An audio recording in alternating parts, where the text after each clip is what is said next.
നമുക്ക് ഈശ്വരനെ പ്രാർത്ഥനയിലൂടെ സ്വാധീനിക്കാൻ പറ്റുന്നില്ല എങ്കിൽ വൈ ഷുഡ് പ്രേ? ഇപ്പം നമുക്ക് ഏറ്റവും വലിയ പ്രശ്നം എന്നറിയാമോ? നമ്മളിലേക്ക് വരുന്ന ദുരിതങ്ങളെയൊക്കെ തന്നെ നമ്മൾ ക്ഷണിച്ചു വരുത്തുന്നതാണ്. നമ്മുടെ പ്രാർത്ഥനയിൽ തെറ്റുകൾ ഏറ്റുപറയാൻ ഒരു സെക്ഷൻ ഉണ്ടാകണം. കാരണം അവിടെയാണ് നമ്മൾ സെൽഫ് അനലൈസിങ് വരുന്നത്. ഇല്ലെങ്കിൽ ഞാൻ ചെയ്യണതെല്ലാം ശരിയാണ്, ചെയ്യണത് മാത്രമാണ് ശരി എന്നിങ്ങനെ നിരന്തരം നമ്മളിങ്ങനെ ചിന്തിക്കും.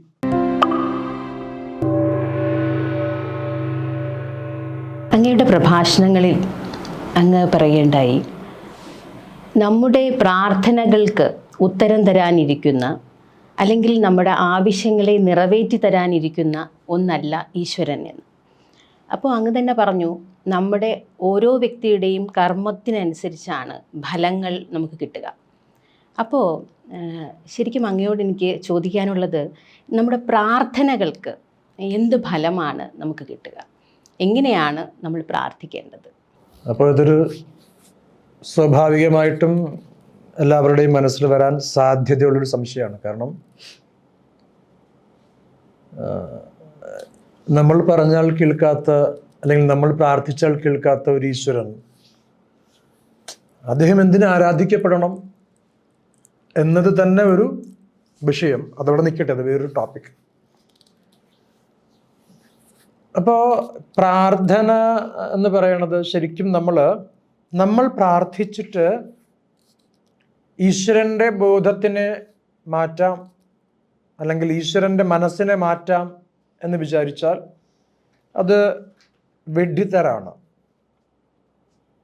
കാര്യം ഈശ്വരീയ സങ്കല്പത്തിൽ പ്രധാനമായിട്ട് പറയുന്ന 3 ഗുണങ്ങളാണ്: സർവശക്തൻ, സർവജ്ഞാനി, സർവവ്യാപി. അപ്പം എല്ലാം അറിയുന്ന, എല്ലായിടത്തും വ്യാപിച്ചിരിക്കുന്ന ഒരാളിനോട് നമുക്ക് എന്തെങ്കിലും പ്രത്യേകിച്ചൊരു കാര്യം പറഞ്ഞ് നേടിയെടുക്കാം എന്ന് പറയണത് അർത്ഥശൂന്യമാണ്. കാര്യം അദ്ദേഹത്തിന് അറിയാം ഈ വ്യക്തി ഇന്ന ടൈം എൻ്റെ കൂടെ ഇന്ന കാര്യം ആവശ്യപ്പെടും. അപ്പോൾ പ്രാർത്ഥനയുടെ ഒരു പ്രയോജനം എന്താണെന്ന് സ്വാഭാവികമായിട്ടും ഒരു ചോദ്യം വരും. നമുക്ക് ഈശ്വരനെ പ്രാർത്ഥനയിലൂടെ സ്വാധീനിക്കാൻ പറ്റുന്നില്ല എങ്കിൽ വൈ ഷുഡ് പ്രേ? സ്വാഭാവികമായിട്ട് ചോദ്യം വരും. എന്തിനാണ് പ്രാർത്ഥിക്കാൻ പറയണതെന്ന് വെച്ചാൽ, നിങ്ങളുടെ പ്രാർത്ഥന നിങ്ങളെ രൂപാന്തരപ്പെടുത്തും. അത് കുറച്ചും കൂടി സൂക്ഷ്മമായിട്ട് പറഞ്ഞാൽ, നമുക്കറിയാം, നമ്മളുടെ കർമ്മഫലങ്ങൾ തന്നെയാണ് തീർച്ചയായിട്ടും നമ്മൾ അനുഭവിക്കുക. നമ്മൾ അർഹിക്കാത്ത ഒരു ദുഃഖവും ഒരു ദുരിതവും നമ്മളെ തേടി ഒരിക്കലും വരില്ല. അത് നമ്മുടെ കർമ്മഫലം തന്നെയാണ്. അതുപോലെ തന്നെയാണ് നമ്മളുടെ സന്തോഷങ്ങളും. ദുരിതങ്ങൾ മാത്രമല്ല, അനുഗ്രഹങ്ങളും. പലപ്പോഴും നമ്മൾ ഭാഗ്യം എന്ന് പറയണത് പോലും നമ്മളുടെ പൂർവജന്മ കർമ്മഫലങ്ങളാണ്. പക്ഷെ ഇതിനകത്ത് പ്രാർത്ഥനയുടെ റോൾ എന്താന്ന് വെച്ച് കഴിഞ്ഞാൽ, നമ്മളുടെ ആന്തരികമായിട്ടുള്ള ചില അശുദ്ധികൾ കൊണ്ട്, പ്രത്യേകിച്ചും മാനസികമായിട്ടുള്ള ചില അശുദ്ധികൾ കൊണ്ട്, ദുസ്വഭാവങ്ങൾ കൊണ്ട് നമ്മളിലേക്ക് എത്തേണ്ടുന്ന ശുഭകാര്യങ്ങൾ നമ്മളിലേക്ക് എത്താതെ പോകും. മനസ്സിലായില്ലേ? അപ്പം ഈ പ്രശ്നം പരിഹരിക്കുന്നതിന്, ഉദാഹരണത്തിന്, എത്ര വെളിച്ചമുണ്ടെങ്കിലും ശരി, നമ്മളുടെ ഭവനത്തിൻ്റെ ജനാലകൾ തുറന്നില്ല എങ്കിൽ പകൽ സമയത്ത് പോലും പ്രകാശം ആ മുറിയിലേക്ക് വരില്ല. ശരിയല്ലേ? അവിടെ സൂര്യനുണ്ട്, പ്രകാശമുണ്ട്, എല്ലാം അവിടെ ഉണ്ട്. പക്ഷെ അത് നമുക്കിപ്പോഴും അന്ധകാരമാണ്. എന്തുകൊണ്ട്? നമ്മൾ തയ്യാറാകുന്നില്ല നമ്മളുടെ മുറിയുടെ ജനാലകൾ തുറക്കാൻ. അപ്പം അതുപോലെ നമ്മൾ ചെയ്ത സത്കർമ്മങ്ങളുടെ പോലും ഫലങ്ങൾ നമ്മളിലുള്ള ആന്തരികമായിട്ടുള്ള അശുദ്ധികൾ കാരണം നമ്മളിലേക്ക് എത്താത്തൊരവസ്ഥയുണ്ടാകും. നമ്മളിൽ വസിക്കുന്ന തിന്മകൾ അഥവാ നമ്മളുടെ തന്നെ ദുസ്വഭാവങ്ങൾ, ദുഷ്ടചിന്തകൾ, ഇതേ സമയം ഇത്തരം വിപരീത ചിന്തയുള്ള ആളുകളെ, ഊർജങ്ങളെ, അനുഭവങ്ങളെ നമ്മളിലേക്ക് ആകർഷിച്ചു കൊണ്ടുവരികയും ചെയ്യും. അപ്പൊ ഇതിനെയൊക്കെ പ്രതിരോധിക്കാൻ നമുക്ക് നമ്മളുടെ ഉള്ളിലുള്ള ദോഷങ്ങളെ അകറ്റാൻ, നമ്മളെ ശുദ്ധീകരിക്കാൻ, നമുക്ക് ആ പ്രപഞ്ചത്തിൻ്റെ അല്ലെങ്കിൽ ഈശ്വരൻ്റെ ആ കൃപയെ സ്വീകരിക്കാൻ, നമ്മളെ സ്വയം ശുദ്ധീകരിക്കാൻ നിശ്ചയമായും പ്രാർത്ഥനകൾക്ക് കഴിയും. അതാണ് പ്രാർത്ഥനയുടെ ഏറ്റവും വലിയ ആവശ്യം. നമ്മളുടെ പ്രാർത്ഥന നമ്മളെ രൂപാന്തരപ്പെടുത്തുന്നു. നമ്മളുടെ പൂർവജന്മ പുണ്യഫലങ്ങളെ നമ്മളിലേക്ക് കൊണ്ടുവരുന്നതിനും ഒപ്പം നമ്മളിൽ വിശ്വാസം എന്ന് പറയുന്ന ഒരു ഗുണം നമുക്ക് വരുമ്പോൾ നമ്മൾ നോർമലി തന്നെ നമ്മൾ ആന്തരികമായിട്ട് സ്ട്രോങ് ആവും, ഇല്ലേ? നമ്മളെ പ്രൊട്ടക്റ്റ് ചെയ്യാൻ ഒരാളുണ്ട് എന്ന് വരുമ്പോഴാണ് നമ്മൾ എന്ത് ചെയ്യുക? സ്ട്രോങ് ആവുക. നമ്മൾ ആന്തരികമായിട്ട് സ്ട്രോങ് ആവും, അല്ലേ?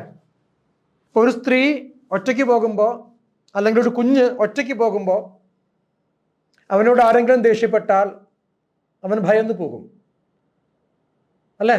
അല്ലെങ്കിൽ ഒരു അപരിചിതനെ കണ്ടാൽ പോലും ഭയന്ന് പോകും. അതേസമയം ആ കുട്ടിയുടെ ഒരു മുതിർന്ന ജ്യേഷ്ഠനോ പിതാവോ കൂടെ ഉണ്ടെങ്കിൽ ആ കുട്ടി ഭയക്കുമോ? ഇല്ല. അപ്പോഴെന്ത് ചെയ്യും? നമുക്കൊരു ഇന്നർ സ്ട്രെങ്ത് വരും, നമ്മുടെ ലൈഫിൻ്റെ കോൺഫിഡൻസ് മാറും. ഇത് നമ്മുടെ ചുറ്റുമുള്ള പല പല കാര്യങ്ങളിലും മാറ്റങ്ങൾ കൊണ്ടുവരും. നമ്മൾ ഫിയർലെസ് ആകും. നമ്മൾ പലയിടങ്ങളിലും നമ്മൾ എന്താ പറയുക, പ്രതികരിക്കേണ്ട സ്ഥലങ്ങളിൽ പ്രതികരിക്കാതിരിക്കുന്നത് ഫിയർ കൊണ്ടാണ്. ഈ പ്രാർത്ഥന നമ്മളുടെ കോൺഫിഡൻസ് കൂട്ടും, നമ്മളെ സ്ട്രോങ് ആക്കും, നമ്മളെ ഒപ്റ്റിമിസ്റ്റിക് ആക്കും, നമുക്ക് ഭയങ്കര ഹോപ്പ് ഉണ്ടാക്കും, പ്രതീക്ഷ ഉണ്ടാക്കും. ഇതൊക്കെ ഈ മാറ്റങ്ങൾ എന്ത് ചെയ്യും? നമ്മളിലേക്ക് വരാതിരുന്ന നമ്മളുടെ തന്നെ പൂർവജന്മ പുണ്യത്തിൻ്റെ ഫലങ്ങളെ അല്ലെങ്കിൽ സത്കർമ്മങ്ങളുടെ ഫലങ്ങളെ നമ്മളിലേക്ക് യഥാസമയം കൊണ്ടുവരും. അപ്പോൾ പക്ഷെ ഇതിനൊരു പ്രധാനപ്പെട്ട ഒരു കാര്യം, നമ്മൾ എങ്ങനെയാണ് ആക്ച്വലി പ്രാർത്ഥിക്കേണ്ടതെന്നുള്ളതാണ്. ഈ പ്രാർത്ഥന നിങ്ങളെ പരിവർത്തനപ്പെടുത്തണമെങ്കിൽ പ്രാർത്ഥന നല്ലതായിരിക്കണം. അത് പ്രാർത്ഥനയ്ക്ക് ചില ബേസിക് ഗുണങ്ങളുണ്ടാകണം. ഉദാഹരണത്തിന് ക്രിസ്തു പഠിപ്പിച്ചൊരു പ്രാർത്ഥനയുണ്ട്. അതിൽ അദ്ദേഹം പറഞ്ഞു കൊടുക്കുന്ന ഒരു ഇതുണ്ട്: ഞാൻ എൻ്റെ കടക്കാരോട് ക്ഷമിച്ചതുപോലെ എൻ്റെ കടങ്ങൾ അവിടുന്ന് എന്നോട് ക്ഷമിക്കണമേ. അങ്ങനെ ഒരു അർത്ഥത്തിലൊരു വരിയുണ്ട്. അപ്പൊ എന്താണ് അതിൻ്റെ പൊരുള്? അപ്പൊ ആ പ്രാർത്ഥന നമുക്ക് പരിശോധിക്കുമ്പോൾ അറിയാം, ഞാൻ എൻ്റെ കടക്കാരോട് ക്ഷമിച്ചതുപോലെ. അപ്പൊ ആദ്യം എന്ത് ചെയ്യുക? നമ്മൾ മറ്റുള്ളവരോട് നമ്മൾ ആദ്യം ക്ഷമിക്കുക, അല്ലേ? അപ്പൊ ആ പ്രേയർ വളരെ ഉത്തമമായൊരു പ്രാർത്ഥനയാണ്. കാര്യം നമ്മൾ ക്ഷമിച്ചാൽ മാത്രമേ നമ്മളും ക്ഷമിക്കപ്പെടുകയുള്ളൂ, അല്ലേ? അപ്പോൾ നമ്മൾക്ക് മറ്റുള്ളവരോട് ക്ഷമിക്കാൻ ആ ക്ഷമാ മനോഭാവം നമ്മൾ വളർത്താൻ നമ്മൾ ചെയ്യുന്ന പ്രാർത്ഥനയ്ക്ക് കഴിയണം. നിങ്ങൾ ചെയ്യുന്ന പ്രാർത്ഥനയിൽ അതുണ്ടോ എന്ന് നോക്കുക. അല്ലേ? ഒരാള് ഇപ്പം നമ്മൾ ക്ഷമിക്കാതെ നമ്മളുടെ തെറ്റുകൾ ഈശ്വരൻ നമ്മളോട് ക്ഷമിക്കണമെന്ന് പറയുന്നതിൽ എന്തെങ്കിലും ന്യായമുണ്ടോ? ഒരു ന്യായവുമില്ല. 2, സനാതന ധർമ്മത്തിൽ ഏറ്റവും ശ്രേഷ്ഠമായ പ്രാർത്ഥനയാണ് ലോകാ സമസ്ത സുഖിനോ ഭവന്തു. അല്ലെ? സമസ്ത ലോകത്തിനും സുഖം ഭവിക്കട്ടെ. അപ്പൊ ഈ സമസ്ത ലോകത്തിനും സുഖം ഭവിക്കട്ടെ എന്ന് വെച്ചിട്ട് ഞാനും നിങ്ങളും അല്ലെങ്കിൽ കുറെ ആളുകളും പ്രാർത്ഥന ചെയ്തു എന്ന് വെച്ചിട്ട് ഈ ലോകത്തിന് സുഖം ഭവിക്കണമെന്നില്ല. കാര്യം എല്ലാവരും അവരുടെ കർമ്മഫലത്തെ അനുഭവിക്കണം. പക്ഷേ എങ്കിൽ സമസ്ത ലോകത്തിനും സുഖം ഭവിക്കണ ഒരു മനസ്സ് നമുക്കുണ്ടാകുമ്പോൾ നമ്മളിൽ ഈശ്വരൻ്റെ നമ്മളിൽ മനുഷ്യന്റെ ഏറ്റവും വലിയ വൈരിയായിട്ടുള്ള അസൂയ എന്ന ഒരു ദുർഗുണം അത് നശിപ്പിക്കപ്പെടും. മറ്റുള്ളവരുടെ നന്മയെ ആഗ്രഹിക്കുന്ന ഒരു മനസ്സ്. ഇപ്പം നമുക്ക് ഏറ്റവും വലിയ പ്രശ്നം എന്നറിയാമോ? നമ്മളിലേക്ക് വരുന്ന ദുരിതങ്ങളെയൊക്കെ തന്നെ നമ്മൾ ക്ഷണിച്ചു വരുത്തുന്നതാണ്. അത് 2 കാര്യം കൊണ്ടാണ്. ഒന്നുകിൽ നമ്മൾ നമ്മളുടെ കടന്നുപോയ പരാജയങ്ങളെ കുറിച്ച് ഓർത്ത് ദുഃഖിച്ചിരിക്കും, അല്ലെങ്കിൽ നമ്മളെ ഉപദ്രവിച്ചവന് ദുരിതം വരണമെന്ന് നമ്മൾ ആഗ്രഹിച്ചുകൊണ്ടിരിക്കും. എന്തായാലും നമ്മളുടെ സബ്ജക്റ്റ് ദുരിതമാണ്. സോ ഡെഫിനറ്റ്ലി ഈ ദുരിതം നമ്മളിലേക്ക് വരും. അപ്പം നമ്മളുള്ള അസൂയ, അതുപോലെ തന്നെ നമ്മൾ ക്ഷമ എന്ന ഗുണം, അതുപോലെ നമ്മളെപ്പോഴും തൃപ്തിയുള്ള മനുഷ്യരായിരിക്കണം. അതായത് തൃപ്തി അല്ലെങ്കിൽ സംതൃപ്തി അല്ലെങ്കിൽ സാറ്റിസ്ഫാക്ഷൻ, അതാണ് റിയൽ ഹാപ്പിനെസ്. ശരിയല്ലേ?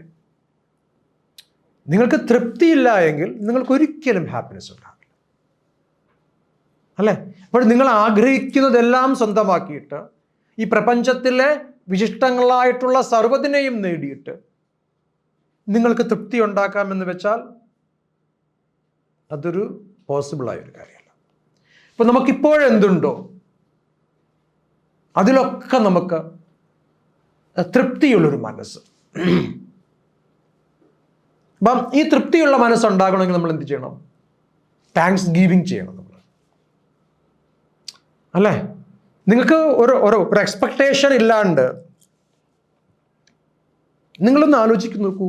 ഈ ഭൂമിയിലേക്ക് വന്നപ്പോൾ നിങ്ങൾക്ക് ഇന്നുണ്ടായിരുന്ന എന്തെങ്കിലും ചിന്തകളുണ്ടായിരുന്നു, ആഗ്രഹങ്ങളുണ്ടായിരുന്നു? ഇല്ല. എന്നിട്ടും നിങ്ങൾക്ക് ശ്വസിക്കാൻ വായു നൽകപ്പെട്ടു, പാനം ചെയ്യാൻ ജലം നൽകപ്പെട്ടു, അന്നം നൽകപ്പെട്ടു, പാർപ്പിടം നൽകപ്പെട്ടു, വസ്ത്രം നൽകപ്പെട്ടു. ഈ പ്രപഞ്ചത്തില് പ്രസവിച്ച് തെരുവിൽ ഉപേക്ഷിക്കപ്പെടുന്ന കുഞ്ഞുങ്ങൾക്ക് പോലും ഇതെല്ലാം പ്രകൃതിയാൽ ഈശ്വരനാൽ നൽകപ്പെടുന്നുണ്ട്. ശരിയല്ലേ? നമ്മളൊന്നും ചോദിക്കാൻ പോലും നമുക്ക് കെൽപ്പില്ല, അപ്പോഴും ഇതെല്ലാം പ്രപഞ്ചത്താൽ പ്രകൃതിയാൽ നൽകപ്പെടുന്നുണ്ട്. അതിന് നമ്മളെപ്പോഴും നമുക്ക് നൽകപ്പെടുന്ന എല്ലാത്തിനും അതിൽ നമ്മൾ സന്തുഷ്ടരായിരിക്കണം. മറ്റൊരുവന്റെ കയ്യിലിരിക്കുന്ന പണത്തെക്കുറിച്ചിട്ടോ അവന്റെ നേട്ടങ്ങളെക്കുറിച്ചിട്ടോ അല്ല, നമുക്കുള്ളതിൽ സന്തോഷമായിരിക്കാനും ഈ സന്തോഷത്തിൽ നമ്മൾ നമ്മുടെ പ്രാർത്ഥനയിലെല്ലാം ഈശ്വരനോട് നന്ദിയുള്ളവരുമായിരിക്കണം. അപ്പോൾ ഈ നന്ദി എന്ത് ചെയ്യും? നമ്മളുടെ ജീവിതത്തിൽ നമുക്ക് വേണ്ടതെല്ലാം തരുന്ന പ്രകൃതിയോടും പഞ്ചഭൂതങ്ങളോടും സകല മനുഷ്യരോടും നന്ദിയുള്ളവരായിരിക്കാൻ ഈ ഗുണം നമ്മളിൽ എന്തു ചെയ്യും? നമ്മളെ സഹായിക്കും.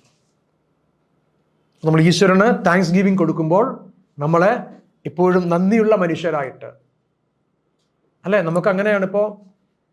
ഇന്നിപ്പം നമ്മൾ ഒരാൾക്ക് നമ്മൾ 10 ദിവസം കാശ് കൊടുത്താലും 11ന്റെ അന്ന് അവൻ വന്ന് ചോദിക്കുമ്പോൾ നമ്മൾ ദക്ഷിണ അല്ലെങ്കിൽ ഭിക്ഷ കൊടുത്തില്ലെങ്കിൽ അയാൾ നമ്മുടെ ശത്രുവായിട്ട് മാറുകയാണ്. ഉപകാരസ്മരണ എന്ന് പറയുന്നത് ഇന്ന് ലവലേശം ഇല്ലാതായിട്ട് മാറണം, അല്ലേ? അപ്പം അവിടെയും നമുക്ക് എന്താണ്? നമുക്ക് ഈശ്വരന് താങ്ക്സ് ഗീവിങ് കൊടുത്തുകൊണ്ടുള്ള ഒരു പ്രാർത്ഥന, മറ്റുള്ളവരോട് ക്ഷമിക്കാൻ പഠിപ്പിച്ചുകൊണ്ടുള്ള ഒരു പ്രാർത്ഥന, അല്ലേ? പിന്നെ നമ്മളിൽ സത്യത്തിനെ പ്രകാശിപ്പിക്കുന്ന നമ്മളുടെ തെറ്റുകൾ ഏറ്റുപറയുമ്പോൾ, നമ്മളുടെ തെറ്റുകൾ ഏറ്റുപറയുന്നൊരു പ്രാർത്ഥന. നമ്മുടെ പ്രാർത്ഥനയിൽ തെറ്റുകൾ ഏറ്റുപറയാനൊരു സെക്ഷൻ ഉണ്ടാകണം. കാരണം അവിടെയാണ് നമ്മൾ സെൽഫ് അനലൈസിങ് വരുന്നത്. ഇല്ലെങ്കിൽ ഞാൻ ചെയ്യണതെല്ലാം ശരിയാണ്, ചെയ്യണത് മാത്രമാണ് ശരി എന്നിങ്ങനെ നിരന്തരം നമ്മളിങ്ങനെ ചിന്തിക്കും. അപ്പോൾ ഒരു ദിവസം രാവിലെ ചെന്നിരുന്നിട്ട് നമ്മൾ ആ പ്രാർത്ഥിക്കാൻ ചെന്നിരുന്നിട്ട് ഈശ്വരനോട് നോക്കുമ്പോൾ ഇന്ന് നമ്മൾ എന്തെല്ലാം ചെയ്തു എന്ന് നമ്മൾ തിങ്കിങ് ചെയ്യുമ്പോഴാണ് നമുക്ക് നമ്മളുടെ അനലൈസ് ചെയ്യാൻ പറ്റണം. അപ്പം നമ്മുടെ പ്രാർത്ഥനയിൽ അതുണ്ടാകണം. പിന്നെ നമ്മൾ സർവശക്തനും സർവജ്ഞാനിയും അല്ലെങ്കിൽ സർവവ്യാപിയുമാണ് ഈശ്വരൻ എന്ന ബോധം ഉണ്ടാകുമ്പോൾ നമുക്ക് എന്ത് ചെയ്യാൻ പറ്റില്ല? അസത്യം ഈശ്വരനോട് പറയാൻ പറ്റില്ല. അപ്പം നിങ്ങൾക്ക് ശരിയായ ഒരു ഈശ്വരീയ സങ്കല്പത്തോടു കൂടി വേണം ഈ പ്രാർത്ഥന തുടങ്ങാൻ. അദ്ദേഹം സർവശക്തനാകുമ്പോൾ, സർവജ്ഞാനിയാകുമ്പോൾ, സർവവ്യാപിയാകുമ്പോൾ നമുക്കൊന്നും അദ്ദേഹത്തിൽ നിന്ന് മറയ്ക്കാൻ പറ്റില്ല. ശരിയല്ലേ? അപ്പോൾ നമുക്ക് അദ്ദേഹം തരുന്ന അനുഗ്രഹങ്ങൾക്ക് നമ്മൾ താങ്ക്സ് പറയുമ്പോൾ നമ്മൾ അദ്ദേഹത്തോട് മാത്രമല്ല സകല ചരാചരങ്ങളോടും കൃതജ്ഞതയുള്ള മനുഷ്യരായിട്ട് നമ്മൾ മാറും. നമ്മളുടെ തെറ്റുകൾ നമ്മൾ ഏറ്റുപറയുമ്പോൾ നമ്മളെ വിശകലനം ചെയ്യുകയും തിരുത്താനും നമുക്ക് കഴിയും. കാര്യം ഇന്ന് തെറ്റേറ്റ് പറഞ്ഞിട്ട് ഇതേ തെറ്റ് തന്നെ നാളെ പോയി പറയേണ്ടി വരുമ്പോൾ അത് മനസാക്ഷിയുള്ളവന് മടുപ്പുണ്ടാക്കും, അല്ലേ? പിന്നെ മറ്റുള്ളവരോട് ക്ഷമിക്കാൻ പഠിക്കും. നമ്മൾ ക്ഷമാപണം, നമ്മളുടെ തെറ്റിന് ക്ഷമിക്കണമെന്ന് ഈശ്വരനോട് അപേക്ഷിക്കുമ്പോൾ തീർച്ചയായിട്ടും മറ്റുള്ളവരോട് നമ്മൾ ക്ഷമിക്കാൻ പഠിക്കും. ഇത്തരത്തിൽ നമ്മളുടെ ഈഗോയെ കളയുന്ന, നമ്മളിൽ ശുഭാപ്തി വിശ്വാസം ഉണ്ടാക്കണ, നമ്മളിൽ സംതൃപ്തിയെ ജനിപ്പിക്കുന്ന, സദ്ഗുണങ്ങൾ വളർത്തുന്ന ഒരു പ്രാർത്ഥന, അത് നിങ്ങൾ തിരഞ്ഞെടുത്ത് അതിൻ്റെ അർത്ഥം അറിഞ്ഞ് ഈ പ്രാർത്ഥനയും നിങ്ങളുടെ ജീവിതവും ഒന്നായിരിക്കണം. അല്ലാതെ ഇന്നിപ്പോൾ ചെന്ന് കുമ്പസരിച്ചിട്ട് അടുത്ത ഞായറാഴ്ച പോയി വീണ്ടും കുമ്പസരിച്ചാൽ പാപം തീരുമെന്ന് പറയണ പൊട്ടത്തരത്തിലൊന്നും ഞാൻ വിശ്വസിക്കുന്നില്ല. അത് അസംബന്ധമാണ്. അപ്പം നമുക്ക് ഡീപ്പ് പശ്ചാത്താപം ഉണ്ടായി കഴിഞ്ഞാൽ പിന്നെ നമ്മൾ ആ തെറ്റ് ആവർത്തിക്കില്ല. നമുക്കൊരു ഒരു ഒരു ഒരു കാര്യത്തിൽ നമുക്ക് ഡീപ്പായിട്ട് നമ്മൾ പശ്ചാത്തപിച്ച് കഴിഞ്ഞാൽ വീണ്ടും ആ പ്രവൃത്തിയിലേക്ക് പോകാൻ നേരത്തെ നമ്മൾ അഗ്നിയിൽ സ്പർശിക്കുന്ന പോലെ, നമ്മൾ കൈ പുറത്തോട്ട് വലിക്കുന്നത് പോലെ നമ്മളിത് പാപമാണെന്ന് തിരിച്ചറിഞ്ഞ് തിരിച്ചു വരും. ഇത്തരത്തിൽ ഉള്ളതാണ് ഒരു ശരിയായ പ്രാർത്ഥന. ഈ പ്രാർത്ഥന നിങ്ങൾ ചെയ്താൽ തീർച്ചയായിട്ടും ഈശ്വരൻ നിങ്ങളെ പ്രത്യേകം, ഭഗവാൻ പറയുന്നുണ്ട്, എനിക്ക് വിശ്വാസിയും അവിശ്വാസിയും ഒക്കെ ഒരുപോലെയാണ്, ഞാൻ നിഷ്പക്ഷനാണ്, പക്ഷേ എന്നെ വിളിച്ച് പ്രാർത്ഥിക്കുന്ന എൻ്റെ ഭക്തന്മാരിൽ ഞാൻ വസിക്കും, അവരെന്നിലും വസിക്കുമെന്നാണ്. അപ്പം അതുപോലെ അദ്ദേഹത്തിന് നിങ്ങളെ സഹായിക്കാൻ കഴിയും. നിങ്ങൾ എത്ര ദുരിതത്തിൽ നിങ്ങളുടെ പൂർവജന്മത്തിൻ്റെ കർമ്മദോഷം കൊണ്ട് നിങ്ങൾക്ക് എത്രത്തോളം സ്ട്രഗ്ലിംഗ് ആയിട്ടുള്ള ഒരു ജീവിതം കിട്ടിയാൽ പോലും അതിൽ നിങ്ങൾ തകർന്ന് വീണു പോകാതെ നിങ്ങൾ ഈ ദുരിതങ്ങളെയൊക്കെ അനുഭവിച്ച് ഈ ദുരിതങ്ങളിൽ ശക്തി ആർജിച്ച് കരുത്തോടുകൂടി അതിനെ അവിടെ നിൽക്കാൻ അദ്ദേഹത്തിലുള്ള വിശ്വാസം, ഈശ്വരനിലുള്ള വിശ്വാസം നിങ്ങളിൽ ആന്തരികമായ ഒരു കരുത്ത് നൽകുകയും നിങ്ങൾ അങ്ങനെ അതിജീവിക്കുകയും ചെയ്യും. ഇതാണ് അതിൻ്റെ ഒരു സത്യം.